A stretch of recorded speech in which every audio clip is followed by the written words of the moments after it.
चिराग पासवान के रडार पर अब जदयू के साथ साथ भाजपा भी आ गई है। 24 सीटों पर बिहार में होने वाले एमएलसी चुनाव को लेकर चिराग पासवान ने भी कमर कस दी है। बताया जा रहा है कि 8 सीट वो चुनाव लड़ने के लिए तैयार कर चुके हैं।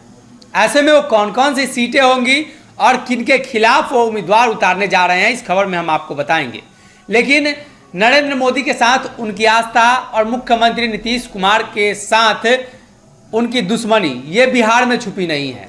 लगातार ये देखने को मिलती है। अब चिराग पासवान के द्वारा यानी लोजपा रामविलास के द्वारा 8 सीटों पर जो उम्मीदवार उतारे जाएंगे, ये कयास लगाए जा रहे हैं। वो कौन कौन सी सीटें होंगे, सबसे पहले हम आपको बता दें कि जदयू के खिलाफ तो उनके उम्मीदवार अवश्य होंगे, लेकिन आप ये भी सोच रहे होंगे कि भाजपा के खिलाफ उनके उम्मीदवार होंगे कि नहीं होंगे। तो भाजपा के खिलाफ उनके उम्मीदवार भी होंगे, यानी इस बार जदयू और भाजपा दोनों के खिलाफ उम्मीदवार उतारने जा रहे हैं, जिसमें रोहतास की वो सीट होगी जो भाजपा की है और वहां से छेदी पासवान के बेटे चुनावी मैदान में उतर सकते हैं। बात पटना की करें तो जदयू की सीटें हैं और पटना से भी चिराग पासवान अपना उम्मीदवार उतार सकते हैं। सहरसा सीट बीजेपी की है, यहां से भी चिराग पासवान उतार सकते हैं।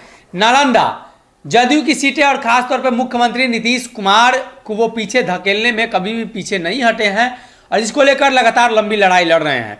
तो नालंदा का सीट छोड़ा जाना कहीं ना कहीं चिराग पासवान के लिए या जो अंदाजा लगाए जा रहे हैं, जो कयास लगाए जा रहे हैं, उसमें गलत साबित होगा। नालंदा की सीट जरूर चिराग पासवान लड़ेंगे। दूसरी तरफ हाजीपुर की सीट वो नहीं छोड़ सकते हैं।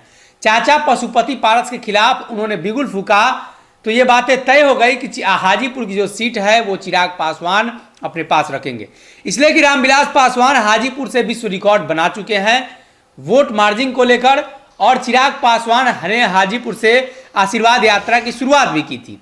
ऐसे में राष्ट्रीय लोक जनशक्ति पार्टी को हाजीपुर की यह सीट एनडीए गठबंधन दल की तरफ से दी गई है। बात भोजपुर की करें तो भोजपुर क्षेत्र से कई ऐसे नेता हैं और बाहुबली नेता भी कहे जाते हैं, वो चिराग पासवान की पार्टी से जुड़े हुए हैं, इसलिए ये सीट उनके लिए अहम है और भोजपुर की सीट पर भी वो चुनाव लड़ सकते हैं। और भी कई सीटें हैं, जिसमें हम बात करें चंपारण की कुछ सीटें और पूर्वांचल की सीटें, उसमें चिराग पासवान चुनाव लड़ सकते हैं। तो जो सीटों का समीकरण है वो इसी प्रकार है। भाजपा के खिलाफ अभी सीधे तौर पे 2 से 3 सीटें ऐसे निकलकर सामने आ रही हैं, जहां चिराग पासवान पक्का अपना उम्मीदवार उतारने जा रहे हैं। भाजपा को भी इस बार परेशानियों का सामना करना पड़ेगा, इसलिए कि लोजपा ही भाजपा है, ये नारा बिहार की जनता 20 से 22 तक अभी भूली नहीं है। मुख्यमंत्री नीतीश कुमार भी इस नारा को नहीं भूले होंगे और जदयू के लोग भी इस बार चिराग पासवान को डिफेंड करने के लिए तैयारी कर चुके हैं। ऐसे में कल आधिकारिक तौर पर घोषणा हो जाएगी। पिछले दिनों दिल्ली में बैठक हुई है चिराग पासवान के आवास पर, यूं कहे रामविलास पासवान का जो आवास रहा है वहां पर। अब पटना में कल प्रेस कॉन्फ्रेंस किया जाएगा। क्या अपडेट आता है, किस तरीके से उनकी रणनीतियां होती है और कौन कौन सी सीटें और इसमें शामिल होगी, फिलहाल कल का इंतजार करना होगा।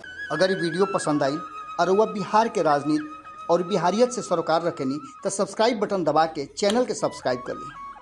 ओजे एगो घंटी बा, ओकरा बटन दबा देला से कुल सटीक और मारक खबर रुआ मुफ्त में मिल जाई। अगर रुआ पत्रकारिता के हमनी के नया प्रयोग में सहयोग कर चाहतानी तो ज्वाइन बटन दबा दी। पेटीएम नंबर नोट कर ली 9386816700। धन्यवाद।